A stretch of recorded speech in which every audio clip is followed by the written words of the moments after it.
Welcome to my channel. Spoilers ahead.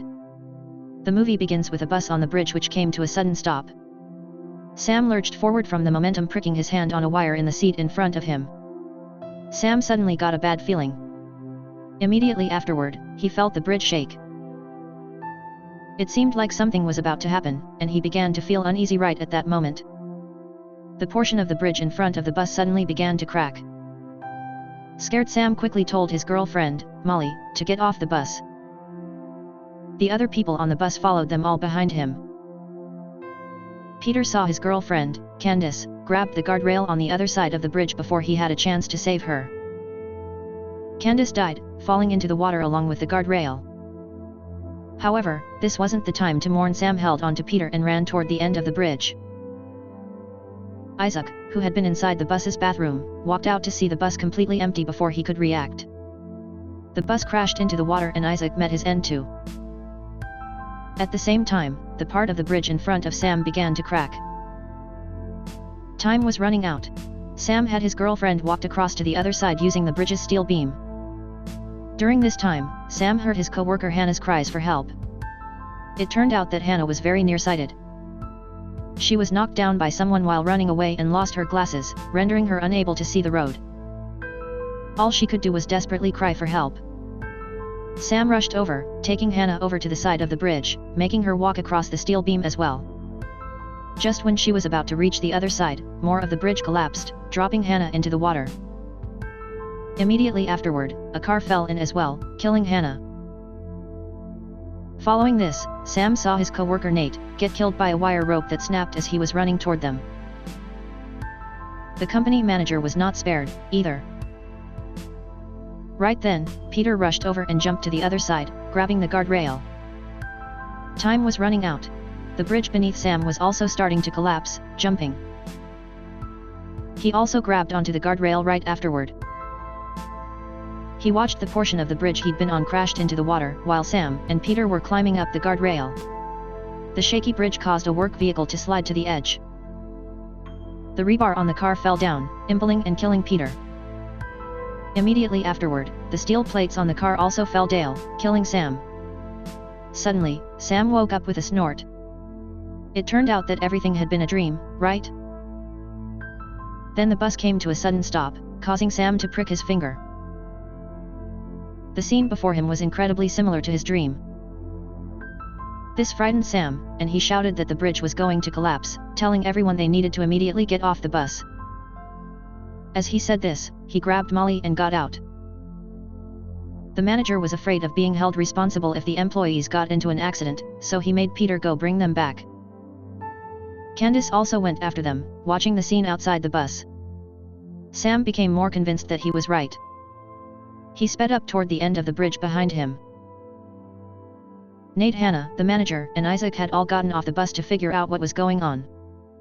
Suddenly, the bridge began to crack, scaring everyone into running toward the end of the bridge after Sam and the others had escaped the bridge. They saw the entire structure fall into the water. Peter asked him how he knew the bridge would collapse, but even Sam didn't know afterward.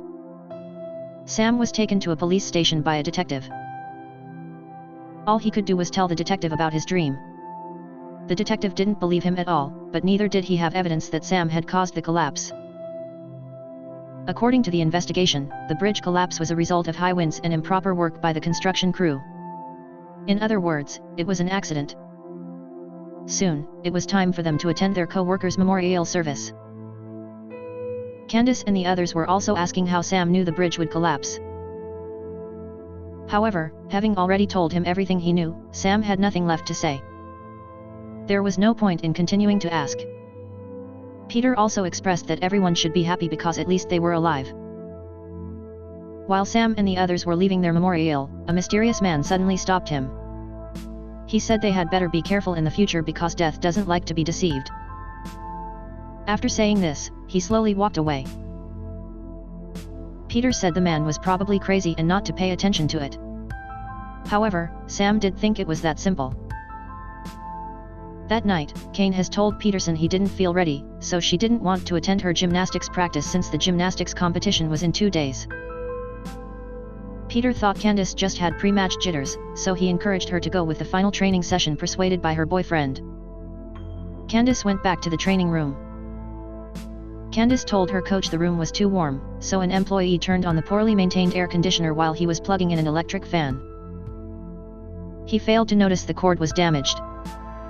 Candace had only just put chalk powder on her hands when suddenly she felt an ill wind blow past, stunning her, urged by her coach. Candace began to practice on the beam right. Then a screw fell out of the air conditioner and onto the beam. Candace didn't notice it. She was lucky and finished her being practiced without stepping on the screw. However, by now, water from the air conditioner had already fallen and creating a puddle around the damaged electrical cord. Right as Candace was walking past, another gymnast handed her a towel after wiping off her sweat. Candace tossed the towel onto the ground. The towel landed on the puddle, letting her escape, dying from an electric shock. While Candace was kissing on the bar, the next person to practice on the beam stepped on the screw, causing her to fall and knock over the chalk bow. The chalk powder was blown into Candace's eyes by the electric fan, blinded by the chalk and the paint. Candace missed the bar after flipping in the air and fell to her death. Peter felt incredibly guilty over Quantis's accidental death after hearing the news. Sam rushed over where he saw the mysterious man again. However, after he blinked, the man was gone. After work the next day, Peter went to see him with a bottle of wine, wanting to get drunk and forget everything. Well, they did that. Isaac was rustling through his dead co-worker's desk looking for things to steal. He eventually found a gift certificate for a massage, making him very happy. He went to the address on the gift certificate. Unexpectedly, the masseuse was a middle-aged woman. Isaac wasn't happy with this at first, but the woman's massage skills were actually very good. So Isaac let the matter drop after the massage. The woman gave Isaac acupuncture, telling him not to move for half an hour. Then the woman left not long after, asked from an instant stick, fell and lit the towel below it on fire. Isaac anxiously called out, but no one responded, so he struggled to escape. As a result, he fell beneath the bed and knocked over a carton of rubbing alcohol. Right then someone called him on his phone. The vibrating phone knocked over a candle, which quickly ignited a huge fire, resulting in Isaac's death. Peter told Sam about Isaac's accidental death, so a bunch of people rushed over to the massage parlor there. Sam once again saw the mysterious man. Sam walked over to ask him what exactly was going on. The mysterious man finally told him the truth. It turned out that Sam and the others were originally supposed to die in the previous disaster. They only avoided dying by chance. However, death wasn't going to let them off the hook. He was going to kill them off one by one. The only way to avoid their fate was to kill someone else and have them take your place. This way, you can live by using the remainder of their lifespan as your own. After the mysterious man left, Peter became frightened. They were the only people left, so he could die at any moment.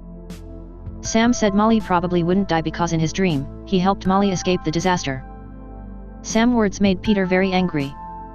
Sam only cared about saving Molly and didn't care about anyone else, so they should all just wait to die. After saying this, Peter left Sam, and the others quickly went in search of Hannah. At this time, Hannah was at the hospital, getting ready for surgery unexpectedly, not long after the surgery began. The doctor realized his files were incomplete and had to go get his materials while the doctor was gone. An accident occurred. Water from a cup splashed onto an electrical socket, causing the laser machine to malfunction. His super laser caused to Hannah unbearable pain during her struggle. She accidentally broke and fell through the window, falling to her death. By the time Sam and the others got to the hospital, Molly was terrified.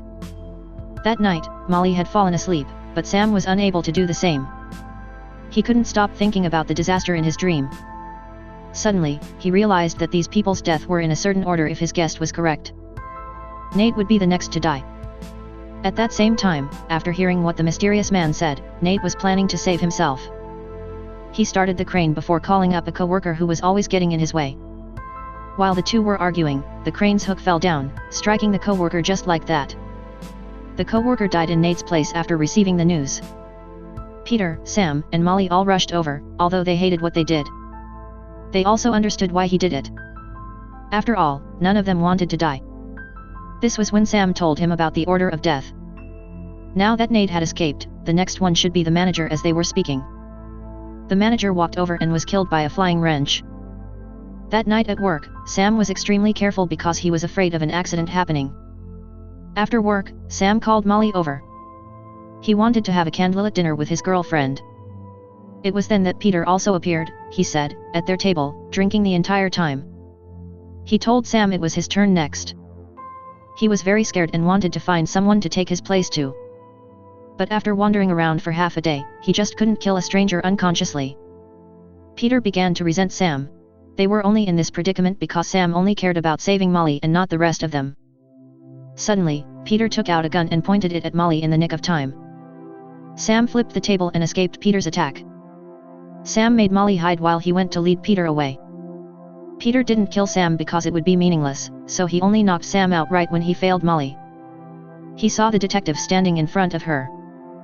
Peter shot the detective without hesitation. Molly said he had already found someone to take his place so he could continue to live, so there was no need to kill anyone else. But Peter was unwilling to spend the rest of his life in prison. He wanted to kill Molly to get rid of all witnesses at this critical moment in time. Sam killed Peter with a cooking skewer. The danger over Sam and Molly hugs tightly. It occurred to Molly that since Sam killed Peter, Sam should have obtained the rest of Peter's lifespan. As soon as she finished speaking, the gun that had fallen on the stove lit off his shot. But the bullet didn't hit Sam. Thinking they had escaped death's plans, the two were very excited. They no longer had to live in constant fear. 2 weeks later, Sam and Molly were on an airplane to Paris to start a new life while Sam was putting away their luggage. He heard someone yelling that the plane was going to explode and they had to get off. In the end, the man was taken away by the flight attendants. After a while, the plane took off. Suddenly, the plane began to shake. Sam saw the engine outside his window catch fire, followed by an explosion. In the end, he and Molly were also unable to escape death. At the same time, this was happening. Nate was drinking at a bar. He heard from a friend that the co-worker he killed actually had a terminal illness and could have died at any time while Nate was dumbfounded. Apart from the exploded plane crashed into the bar, this is how Nate was killed. Subscribe for more videos like this, turn on notifications and leave a like to help the channel out. Thank you for watching.